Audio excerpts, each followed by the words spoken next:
À la base, la Déclaration des droits de l'homme et du citoyen, le premier article, c'est les hommes naissent et demeurent libres et égaux en droit, homme avec un grand H, donc c'est homme et femme, c'est l'humanité. Donc à mon avis, l'égalité, c'est quand tout le monde a les mêmes chances de faire ce qu'il veut sans empiéter sur la liberté des autres. L'égalité, ça veut pas dire l'uniformité, on a tous des différences, qu'on soit un garçon, une fille, et entre garçons, entre filles, chaque individu est unique et ça dépend pas du sexe. Donc à mon avis, on doit avoir tous les mêmes droits et les mêmes chances, mais ne pas être forcé de faire les mêmes choses. À mon avis, les stéréotypes jouent un grand rôle dans l'inégalité homme-femme, parce que à cause de ces stéréotypes, certaines femmes s'empêchent de faire des choses.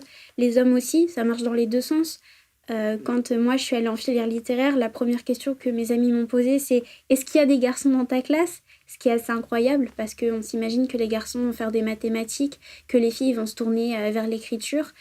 Moi, je pense que c'est pas du tout à cause de ça que j'ai fait ce choix, mais je pense que pour certaines, aller dans une filière scientifique peut paraître quelque chose de bizarre et elles se brident. Je trouve que c'est très dommage. Je pense qu'on répète aux petites filles depuis qu'elles sont toutes petites qu'il y a des choses qu'elles sont pas faites pour faire.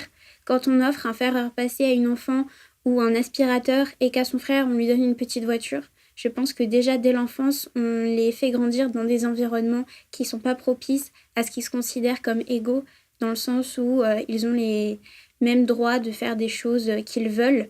Ils se limitent d'eux-mêmes du coup. Les garçons comme les filles, à mon avis, ça dépend pas du sexe, ce genre de choses, c'est les deux. C'est la jeunesse d'aujourd'hui qui fera le monde de demain, que ce soit nous, ados, à notre échelle, ou les enfants d'aujourd'hui. Ça se joue beaucoup dans l'éducation, à mon avis, dans les livres, dans les films, à l'école surtout, et dans la manière dont les parents vont apprendre à leurs enfants à s'entraider, à grandir ensemble, à s'épanouir, à faire ce qu'ils ont envie réellement et pas ce qu'on attend d'eux.